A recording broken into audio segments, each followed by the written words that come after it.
step is getting rid of the Alistar. It's one of the few champions that wasn't reflected on that must-ban 100% win rate, because it's not 100%, but Gorilla has somehow played 11 games of Alistar this season, despite it being a first-round pick on both sides of the draft without fail. Somehow he keeps getting it. He's 9-2, he has a 5.5 KDA as a support tank initiator in Alistar. And Gorilla, he's not getting any better. He was always fantastic. That's right. So Kalista the last ban here. Graves, Lulu, Kalista on the blue side for ROX Tigers. Graves, Rise, and now Quinn on the red side. So we'll see what the first pick is going to be. A lot of good options, of course, including that Alistar. They didn't ban it out. There's no reason to not lock it in instantly if you're the ROX Tigers. Having Gorilla on that champion, it just plays to a T. The player that he is, he loves those early roams. He's always so smart in being in the right place, and when you have a suite of CC from level 2 and you're so often in the right place, my god, this draft is instant, and whoa, that's a Nocturne from Peanut. That is a Nocturne. I mean, we've seen him a little bit here and there, but this is going to be ROX Tigers experimenting a bit today, I think. So we're not going to get to breathe. Let's talk about the Nocturne. You see the startings of a poke comp. Corki, Nidalee are the first locks in. Nocturne, one of the best champions against a poke comp. Very hard to initiate. The key problem here, though, is that Peanut has played this entire season in the enemy jungle. If there was a heat map for Peanut, it wouldn't be on his side of the jungle almost at all. Nocturne's not the sort of jungler that can duel the enemy. Of course, he can do decently, but he doesn't have a kit like Nidalee. He doesn't have a dash until level 6. He can get in the enemy's face, but this is probably going to be a different school of jungling, unless we're going to see the world's most aggressive pre-6 Nocturne from Peanut. Hey, with Peanut, that would not surprise me at all to see something like that. But, I mean, I've been saying it for a few weeks, man. I want to see some Nocturne, and finally, today we're going to. But e-mFire are being smart. They need to, I would have liked the LeBlanc quite a lot, just because you can't go for poke when you see a Nocturne. Well, the ROX Tigers aren't taking any time, though. They're literally insta-locking their picks. Who knows what's going on? Maybe this is just a 5-man pre-planned comp. They have literally locked in every champion. And we've got the return of the Ashe for Bray. Yeah, and the Kennen as well, which is going to go up in the top lane for Smed. So the Ashe is new for 2016 season. So basically the ROX Tigers are like, all right, let's figure out a comp. We know we're going to get to play it because it uses stuff that people just aren't going to ban or take away. You know what this comp's going to be, Doa? It's going to be Ashe Arrow into just let's go mode. I know. It's going to be great. Everyone will get in there. It's Grim Patron here, right? Yeah. Sounds, hey, I like that. I mean, the thing is that ROX Tigers have the lowest game time in the league for a reason, and that's because they like to get ahead early in a massive way and finish it off very cleanly. 32 minutes average game time, as we said, fastest in the league. 43 minutes is Jin Air in the last place, so over 10 minutes less a game is just an insane stat for given the fact that we're almost through one round. And now e-mFire just like, wait, what are we doing? What are we against here? What's going on? And they're just trying to work it out because we don't even know if it's going to be Kennen in the mid lane or Kennen in top. We're expecting Lissandra mid, but no guarantee. Yep. See, they've got about 20 seconds to switch it over if they want to. Teams have until the 20-second mark to make those changes in lobby. I actually like the Kennen top. I feel like Kennen's that quintessential safe top laner. Fine against Fiora, fine against Poppy. Very hard to gank, lots of disengage, good teleport flanks in the late game. But there is an argument for both here, so we're just waiting to that last second to find out what the ROX Tigers want to do. Yep, it's going to be Smeb on the top lane Kennen. Do you feel like the damage kind of falls off a bit for ROX Tigers? The question is, what does Peanut do this game? Does he do damage? Is he going full damage Nocturne? I don't know the answer to that. It could be a good amount of mixed damage if he does. You know, Kennen's got the AP, Nocturne should have the AD, Ashe adds a bit of AD as well. But it's a poke comp against just the most initiate you could ever ask for. It is. I mean, one team's going to win decidedly this game. Yeah, this is going to be a fun one, man. I mean, the ROX Tigers have a crazy, crazy engaged comp here. Prey, of course, on that Ashe. Made a lot of really nice plays last year. There's 5 people that can initiate on the ROX Tigers. I know. It's great. I love it. I mean, it's going to be fun. I love this team. Like, every time I get to see the ROX Tigers, I feel like I've got a smile on my face the entire game long, you know? Well, when you get into the first one, it's going to be fun. It is going to be great. Game number 1 between the ROX Tigers and e-mFire. e-mFire in a definite David versus Goliath situation. Can they handle it? Let's get into the game and find out.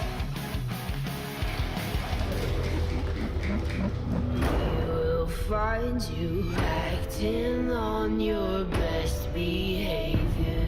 Turn your back on my... And so, welcome to Summoner's Rift. ROX Tigers taking on e-mFire. It's a very counterculture cut of the intro. Turn your back on mother is the full quote as we're coming into game. That's not Korean culture. It's just kind of an extension of Will Smith's parents just don't understand, of course, you know. Oh man, the ROX Tigers. So, Nocturne, first game in Champions for Nocturne. We've seen Clearlove play this over in the LPL. It's probably going to be full damage. It's probably going to be...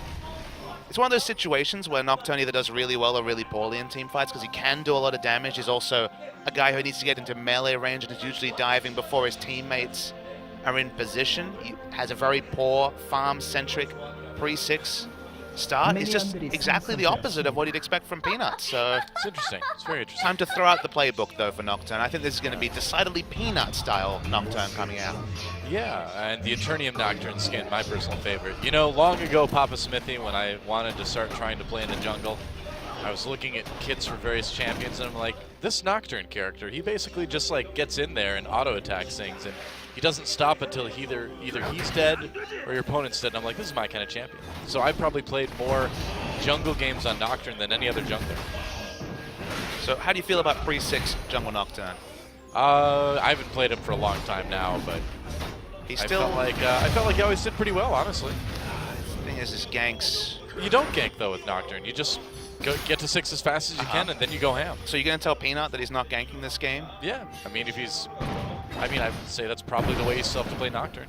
I don't know. I didn't see those Clearlove's games, so... I mean, Clearlove was aggressive, but Peanut doesn't know jungle mismatches. Peanut doesn't know any gear except all in when it comes to pressure. So I mean, I'm just excited to see what he makes of the Nocturne pick. The thing is you can gank pre-6 with Nocturne. You have a lot of damage. You have fear if you take that E fairly early on. And if you look at the lanes for the ROX Tigers, every one of the lanes does have hard CC to a certain degree. So if you add in that damage, you may not need the CC from a jungler that you normally would. And I'd say, depending on how they play it, the Nocturne could work for early ganks. Well, the fun thing is, you do notice that the ROX Tigers have initiated the lane swap. One of the big things you can say about that is, okay, you're getting Ashe out of a difficult laning matchup against the Corki Braum. That part's good, but you free up Alistar.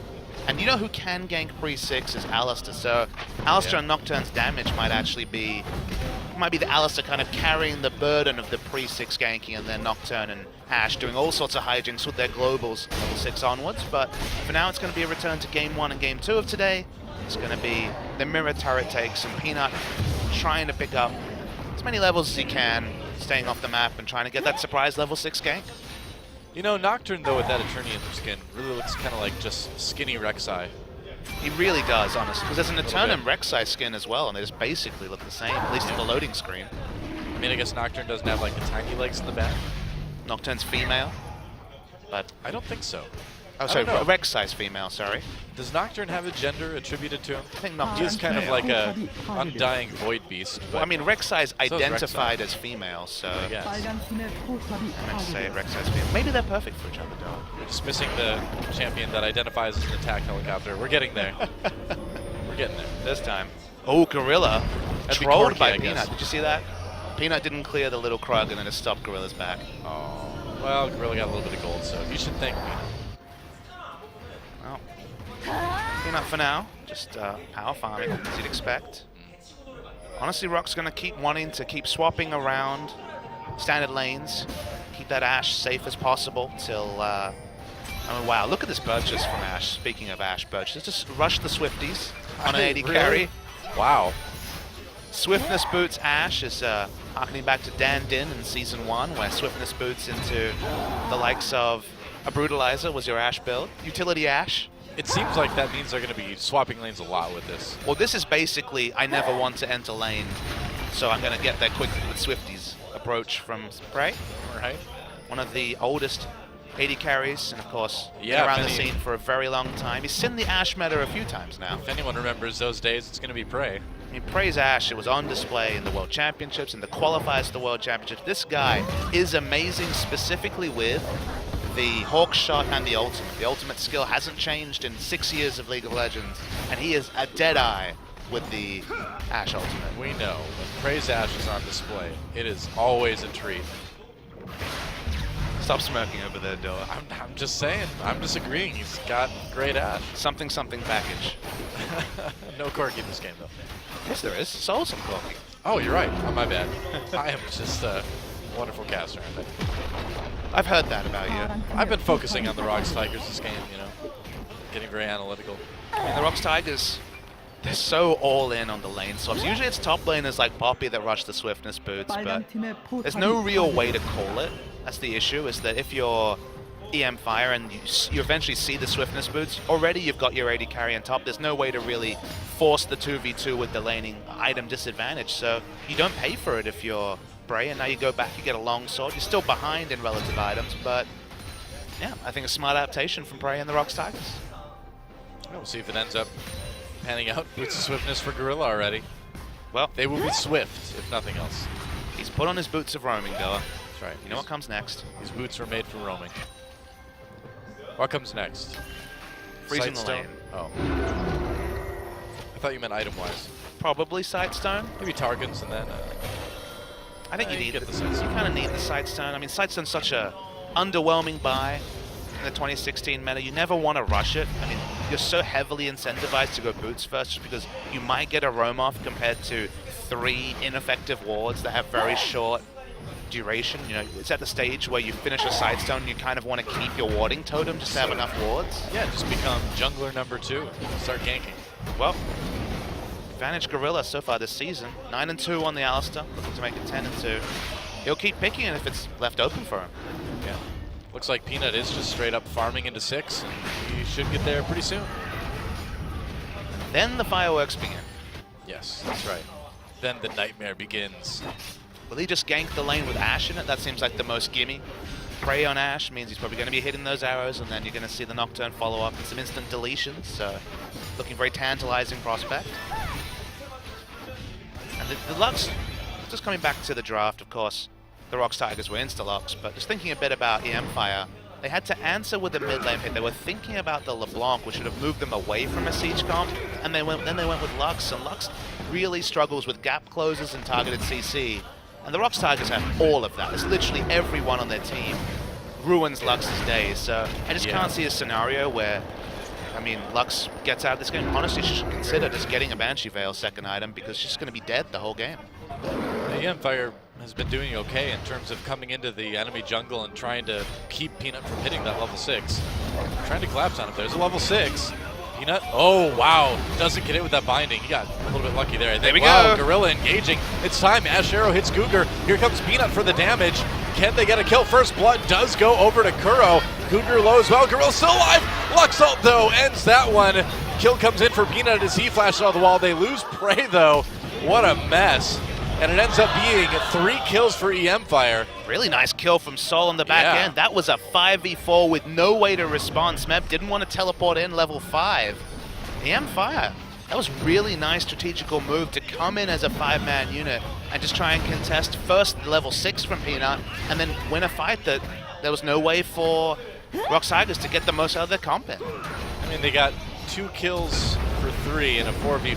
So I mean, Gorilla hits the go button with the flash Q, but remember, Smeb's in no mind to come to this fight. Still level 5, was frozen behind.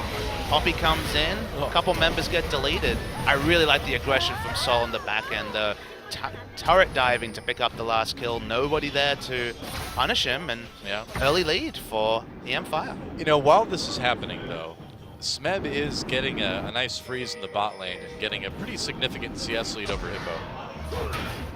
I'm really excited to see Hippo try and disengage these team fights with his ultimate, because there's certainly a fight where he knocks 4 people away, including the Cannon ultimate, and is the big hero, but there's such a high burden on Hippo to be the goalkeeper for these squishy poke siege champions that e-mFire otherwise has locked in. Right. And Peanut has that level 6 now. Got killed, but also got the assist as well. Has that Skirmisher Saber with no gem, no enchant in it quite yet. Still waiting to see what he's going to make out of this. Wow, Kuro takes quite a bit of damage from Edge. It's going to be a tough lane for him. Yeah, we can just rotate Nocturne in to pick up farm. Obviously Nocturne looking for as much farm as possible. He wants to get tanky after finishing that warrior enchant. Have to be careful here, though. It's a nice rotation from Soul again. Getting a lot of turret damage. Yeah, Duskbringer can't exactly clear waves that well. It gets caught. No final spark, though, for Lux. It's just impressive to see e-mFire. The one thing they're doing consistently is moving 4 or 5 man in the early game. Finally, we have a situation where Peanut isn't completely trivializing the enemy jungler out of the game. Yeah. And it's been the superior map movement from e-mFire that means the ROX Tigers have definitely been on the back foot for the first 10 minutes. Well, I think the ROX Tigers are kind of using this opportunity as sort of, hey, you know, let's try something crazy, let's experiment a bit and see how it goes. Not so well so far, but there's a lot of game left. So things are still fairly even. It's the only way to conceptualize it. They lost to Afrika with, again, a bit of an experiment with 380 carries in the Lulu top. That didn't work out for them.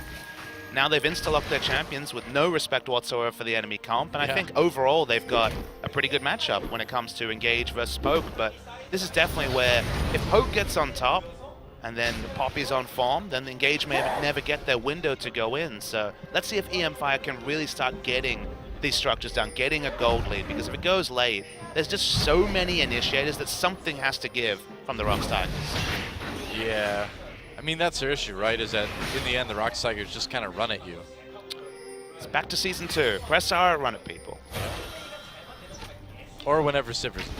Sure. He's pretty overextended, but smart pathing from Peanut means he's in counter gank range with the ultimate. How does this matchup develop is another question I have to kind of ponder. I don't feel like at any point Smeb will have kill pressure on a Poppy. Poppy can disengage with ult. Poppy gets very, very tanky.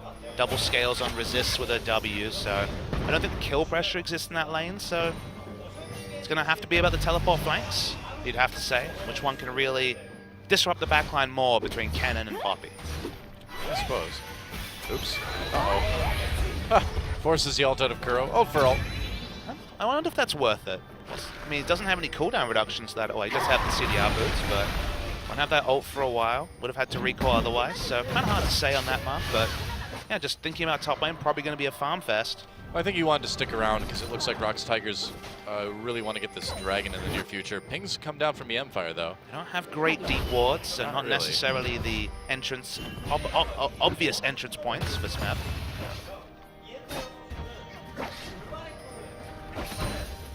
I'm just going to push back up this lane. Probably going to just rush the Zonias. That's what's indicated by the items he has purchased already. Probably be smart. I feel like he's killable in lane for the Poppy, though. That's my only worry, is that maybe he'll go Rylai second for just full utility build and have a bit of health, but I don't know if Zonia's cannon can deal with just the consistent damage that Poppy can put out.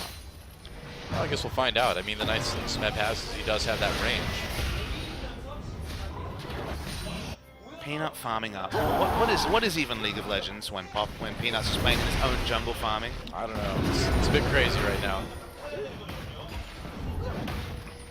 I mean, the gold is still fairly even. A little bit of a lead for e-mFire. e-mFire just been smart at rotating around power points. The 5-man invade was good. They've got Corki now with Trinity Force. That's why they're putting so many members in mid. Trying to take down Kuro's turret. They're going to start that dragon. Dragon already half health. ROX Tigers, are they going to fight this? Smeb could TP in. They don't have the wards for it. Smarter than not to go. Yeah. Could come in on a minion maybe, but The most heartening thing about watching e-mFire is they play the game the right way. And that sounds like a weird thing to say, but they know on which side of the jungle they're strong at. They know where to position their jungler. They seem to communicate well. Again, it's just literally they don't have the star players to back up their solid gameplay. I can see that. Peanut looks like he's going to go for the Hex Drinker. I would say Maw of Melmordius may be the eventual finish. What do you think? I think it's very likely, obviously going to be the Hex Drinker first, but Maw is such a powerful item. It gives you such a great just stack of stats. It used to be an item that was never built because all you got was that magic damage shield, but now you get armor penetration. You're building that Serrated Dirk, which feels good. You're getting more offensive stats, and then when that shield is popped, you're getting the lifesteal, the spell vamp, I believe attack speed as well. It's just a block of stats where if you see multiple magic damage members, and obviously e-mFire is almost exclusively magic damage, you're kind of a fool not to pick up the more Melmordius. True enough.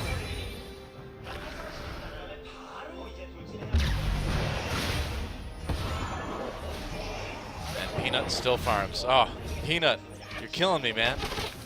Well, you're not supposed to farm, you're supposed to gank. There goes your average game time stat. I guess. This is going to be a long one. Yeah, I mean, we know what they can do with a couple good team fights, but this one probably will be a bit longer. Oh, especially if Gorilla gets caught. He's going to flash in, though. There's the engage. Nocturne gets on the edge of the back lines. He knows that snare is down. Here comes Smeb. Nice flash over the wall. And this is what I'm talking about. ROX Tigers making it work. Prey takes an arrow, though. Wow, and actually, Soul ends up picking up a kill in the end. So e-mFire not coming out of that as badly as I thought they were going to. Only level 9 on Smeb, only one item. He also, the first couple of bolts went on no one because he was trying to flash to get into position. So it wasn't the layering of CC that ROX Tigers are looking for. And the result, even team fight. I guess so.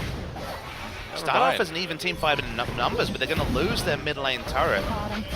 There's definitely a world where e-mFire wins this game. I would agree. The big question is, can e-mFire keep the decision making up? Are they able to continue this into the late game? If it was a Spenu, I'd definitely say no, but e-mFire have shown a bit more poise than some of their fellow cellar dwellers at the bottom of the rankings, so it's certainly an outside bet. I'd still say the ROX Tigers have a comp that's very competitive against the lineup they're against, and they're certainly well within touching distance at 1,500 gold behind, but there's an outside chance, yes. Yeah, it's one of the rare games that the ROX Tigers have had a gold deficit at 15 minutes. One of the rare games where Peanut's on a farming jungler. Yeah. Far cry from Elise and Nidalee is this Nocturne pick. Yeah. So far, not so good. You don't pick Nocturne for the first 10 minutes of the game, but even his first 2 ultimate uses have been basically a wash or a slight loss from the perspective of ROX Tigers. There's certainly some item timings where the ROX Tigers really start hitting high gear. It's a utility Ashe at the moment, just Essence Reaver and the Swiftness boots are just about poking from distance rather than any Infinity Edge when her damage really starts to ramp up. Extra input, but not more Malmortius completed for Nocturne. Probably the biggest worry has been that Lissandra, Kuro's been bullied this laning phase. Almost every time we see him, he's taking a big burst of damage from the Lux. Obviously a big range advantage for the Lux, but so far the Lux has gotten through fairly unscathed. It's just, how do you navigate a late game team fight as Lux? Because you're going to need to be so far behind your tank line and still put out damage. Yeah, well, Lux is certainly one of the champions that can do that. You've got a lot of range. Well, that light binding and that ultimate. Actually using the buff here. Smeb needs to be careful. Whoa, that was different. That was early. That was a bit early. Yeah, maybe they thought the engage was coming. Guger using that Braum ult. They saw the glacial path over the wall and just assumed that it was a gimme, but wasn't elected to be taken by Kuro. So now an important team fight cooldown is down. Ash Arrow's coming in. Yeah.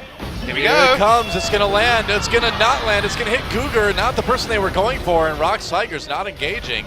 Smart from Edge. You notice he actually used the ult early to chunk out Smeb. Smeb can't fight in this fight, doesn't have a ward to teleport to. Prey, meanwhile, split pushing here, taking out the tier 2 in bot lane. Alone. Wow. Yeah. You don't see this very often. The AD carry just casually walking over. Doesn't have any wards whatsoever. They don't have vision of the backs. Can't stop the back timers because Smeb was DPS'd out, but fairly even trade in damage, even though it looked like a really bad spot for the ROX Tigers. Yeah. Well, they're hanging in there. They've certainly decided to give themselves a hard mode version of League of Legends in this game. Don't spot out pink wards, so it's a nice aggressive vision. They know where Smeb's going. We'll have to see that evolving matchup between Smeb and Hippo on the top lane with this Poppy. You know, e-mFire's warding is really good too, isn't it? I mean, again, this team, if you had to make a comparison, it would be the impression that Anarchy gave when they joined the league last season. The only difference is they don't have the superstar mid laner. Edge is good. I think he's probably the most impressive member of their roster, but he's not Mickey, where Mickey was literally winning games off his own back. Yeah. They're just so solid in the other roles that, again, they're good to watch because you know they're going to give you a good value game, even if ultimately they're outmatched. Yeah. Should be Dragon again pretty soon, I think. Yep, it's back up now. Decent siege from the ROX Tigers. Again, it's mostly on the back of Prey, poking out with the W's. Yeah, they're trying to clear that vision around Dragon. They need to be careful, though. The ROX Tigers really don't want to fight with the flash down on Smeb. The difference between Cannon with flash up and down is night and day when it comes to level 11, so... Oh, yeah. Starting it, though. They're going to start it. This seems a bit risky. Peanut activating the ultimate, going in onto Cougar a little bit. Arrow hits Soul. TP coming in. Lissandro didn't do a whole lot. They're going to get Cougar, though. Now Hippo trying to ult, gets the knockup. ROX Tigers unperturbed, though. It's a 5v4. Flashes up on Smeb. Yeah, they can turn onto this Dragon if they want to. Smeb didn't use ult, has flash available now after the start of that fight.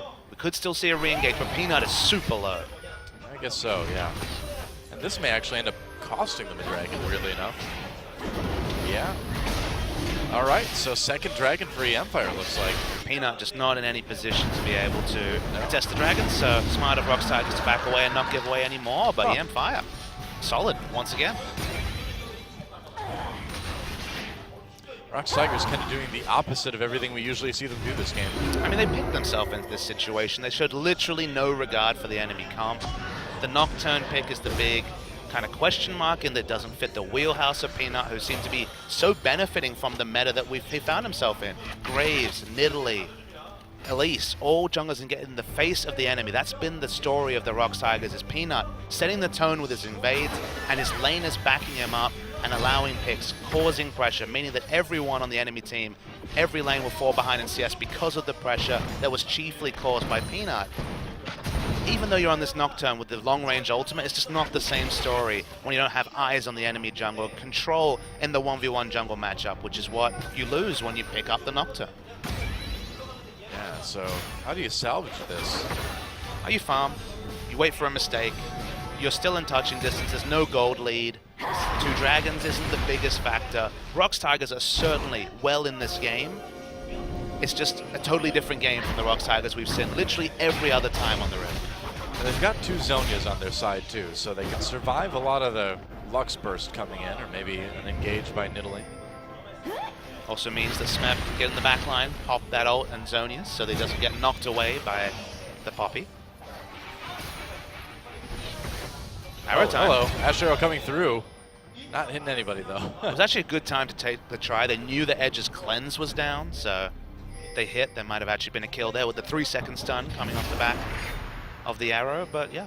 ROX just looking for farm at the moment. There's no objectives for them to pick up. They have no way to siege down Lux's turrets, so just answering the pushing waves of e-mFire.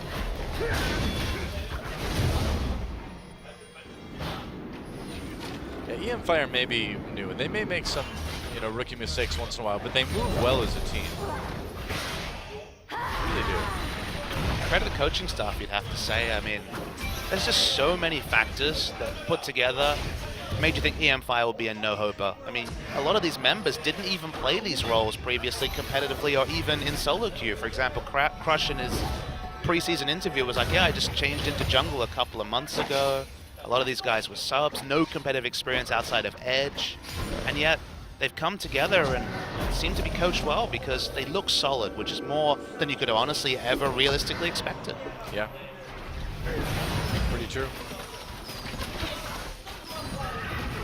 One thing that's falling down is that even though they have control of the tempo of this game, they're not denying farm. They're not growing a gold lead. If anything, the gold lead is slightly narrowing with every ongoing minute. And we still haven't seen the perfect layering of CS and CC and engage from ROX. And one of these times, there's going to be a crazy engage team fight. Lux is going to be deleted, and then e-mFire is going to kind of have to run in every direction.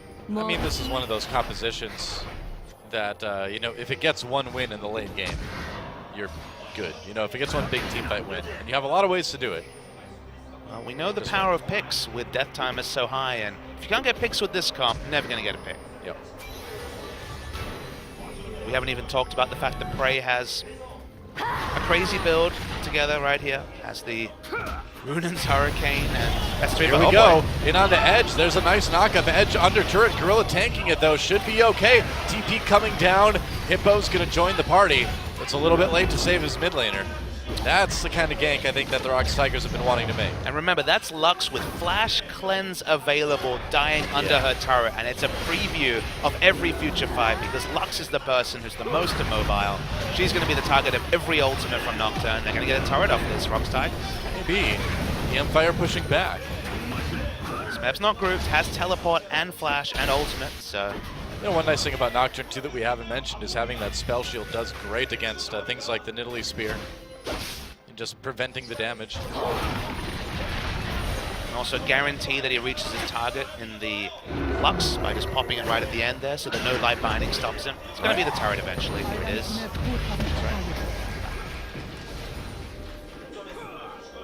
So a successful push in mid for the ROX Tigers. And now it's the 4-5 minute cooldown for Edge to have both those summoners available, otherwise just Lord knows how you live these fights as Lux. Yeah, well, I'm curious to see how much the ROX Tigers are going to try to punish this. Let's have Dragons up soon. We don't have a timer for that, obviously, with the spectator bug.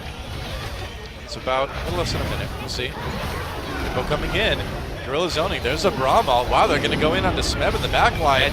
There's Edge with a big Lux laser, but will he get taken out? Ult comes in from Smeb. There goes the Lux.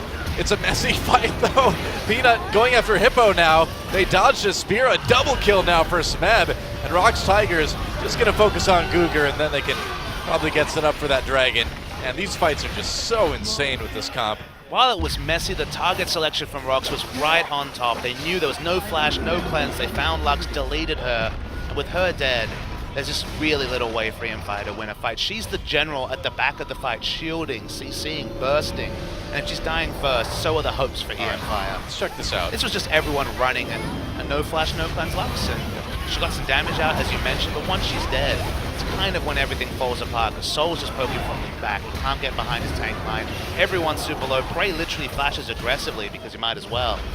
And there's just no ability for target selection. And fighting around this terrain when you've got the Nocturne ultimate, when you have all the mobility and all flashes up from ROX, is just suicide from an e-mFire perspective. When you have Lux, you want to be fighting in a long lane around a turret, either sieging or blocking siege, and then just ensure that there's no terrain for you to have to navigate, because if there is, you're going to get caught and you're going to be killed. Yeah, suddenly a 3,000 gold lead opens up for the ROX Tigers, and their hyper all-in comp is doing the trick.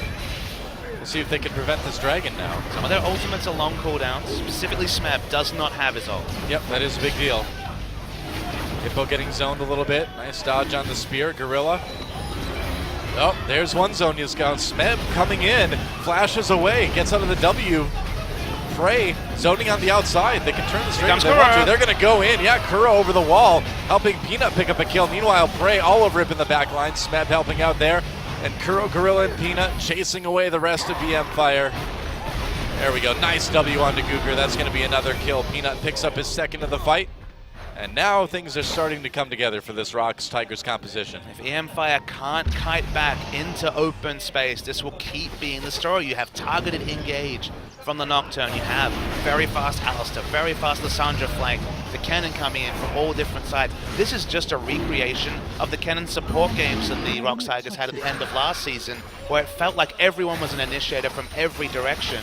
And when they're fighting in the jungle, everyone can do that from the ROX Tigers. Yeah, let's watch that fight again. Smeb with the casual zone, his flashes early so there's no wall slam. And then it's just all about the multi-pronged attack. The Kuro initiate was the big coup de grace, though, into the back line, instant deletion of the Corki. And e-mFire needs to be fighting all in a line, poking in a long line. It's not offered that because every time those cooldowns are up, all in comes in from ROX. Yeah, Peanut gets in the back autoing too. That Nocturne can certainly do a lot of damage. More Marmortius completed, and look at that build. There's no tankiness there. There's a bit of health coming through, but nothing else. Yeah, pretty much just wants to do damage, which seems about right. Well, his thesis is that everyone's going to be CC'd forever between the Slicing Maelstrom, Alistair, Ashe, and Kuro's Lissandra CC, so he can just auto-attack and kill people. Yeah, and you've got the Fear on Nocturne too, in case any of them think about trying to get away. Fighting in CC, in melee range. Yep. What a world.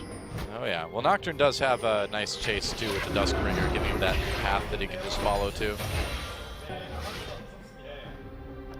These fights have just been crazy though. But now we're at the point where it's a 5,000 gold lead. ROX Tigers have almost complete map control, a couple of defensive wards out. And this is where the veteran team who's been given a sniff just, how do you come back as e-mFire? Because you've got a siege comp and suddenly you don't know where anyone is. You've lost the last couple of fights, you don't have any defensive wards down. The pink ward line is so aggressive from the ROX Tigers around Baron. And they can dive you like crazy too. They can dive you if you're ever out of position. You're just going to get choked out of life just because ROX Tigers got an inch, took a mile. Yep. And now the Baron pressure begins. Are they actually going to go for it early here? They have a very fast Baron, so yes. All right, they will. e-mFire doesn't really look like they're in a position to respond to this. They will know what's happening just because Kuro pops in vision. Yep. This Crush, throwing in the spear, it does connect with Gorilla. They could go into this. TP coming down, ROX Tigers has to back away. Gorilla very low, but here comes Smeb from the side. Could be a big slicing Maelstrom. It is a huge one. Hippo blocks the rest of the ROX Tigers from coming in though. It's not the greatest engage ever. Smeb in trouble. Nice W4. Oh boy, they barely dodge it. Yeah, nice re-engage from Kuro. Now the kills start coming in from the ROX Tigers. Nice Dustbringer. Peanut gets in range. Cougar very low. Gonna live through this one, it looks like. Couldn't layer the CC ideally, but even though Gorilla was literally at 200 HP when they started that fight, actually died without using his ultimate. Well, Hippo prevented that one from being a complete stomp anyway. And turn back onto the Baron. No jungler to contest. Gonna be easy Baron pickup for the ROX Tigers. Yep, that's right. Edge just pushing up that mid lane. Doesn't have his ult to try for the steal. Oh, Peanut needs to be very careful, down to just 60 health. Oh, there we go. All good. Not even close. Yep. All 5 members end up getting that Baron buff. Burrow decides he wants to just take the casual, the scenic route back. Peanut had the choice between the Titanic and Ravenous Hydra. We all know which one he chose. Oh yes, going Ravenous. Gotta go Ravenous. Probably Black Cleaver is the last item for Peanut. Why not? No, Black Cleaver used to be one of the older early items on the Nocturne. The old Black Cleaver anyway. Never changed, Peanut. And you can see the vision right now. I mean, e-mFire really has nothing outside of their own jungle. I mean, e-mFire's safe zone is their inhibitor turrets, because anywhere else, you just never know which of these long-range initiates or teleports or picks. The pick potential is just disgusting from the ROX Tigers with their effective blind pick. Maybe they heard that blind pick was removed from OGN, so they just thought they'd blind pick anyway. I suppose.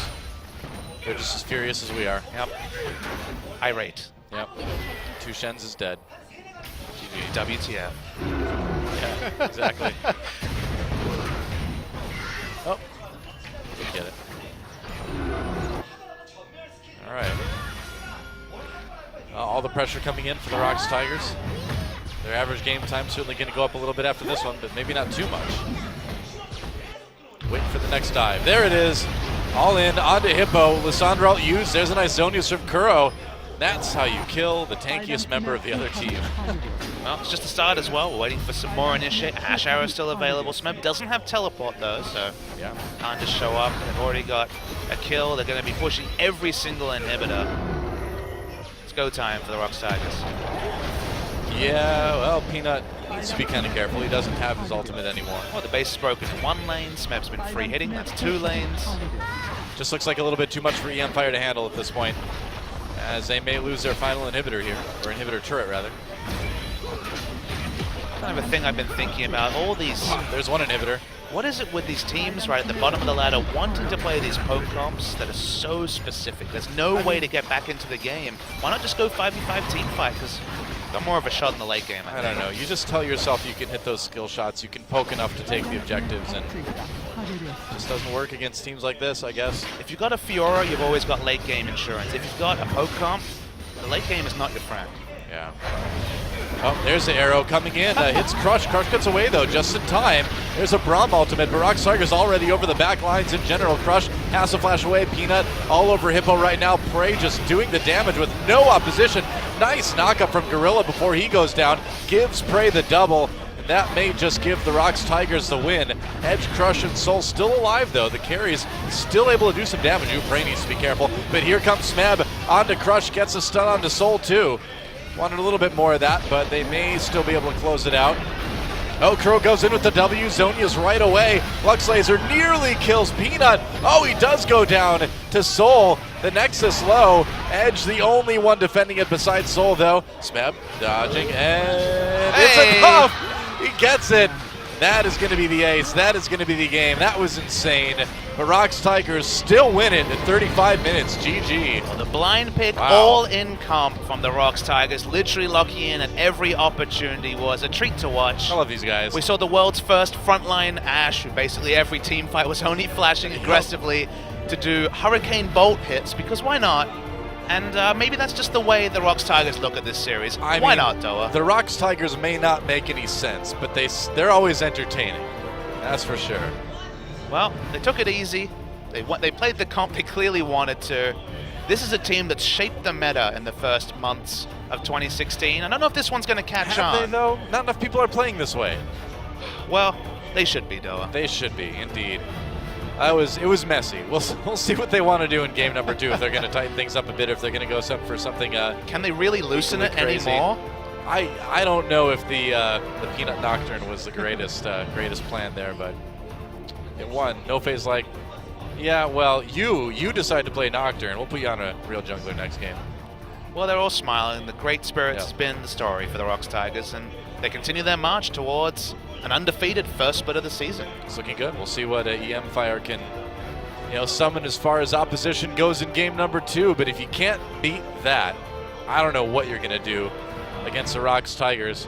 We'll see what happens in game number 2. Guys, don't go anywhere. Champion Spring will be right back after this.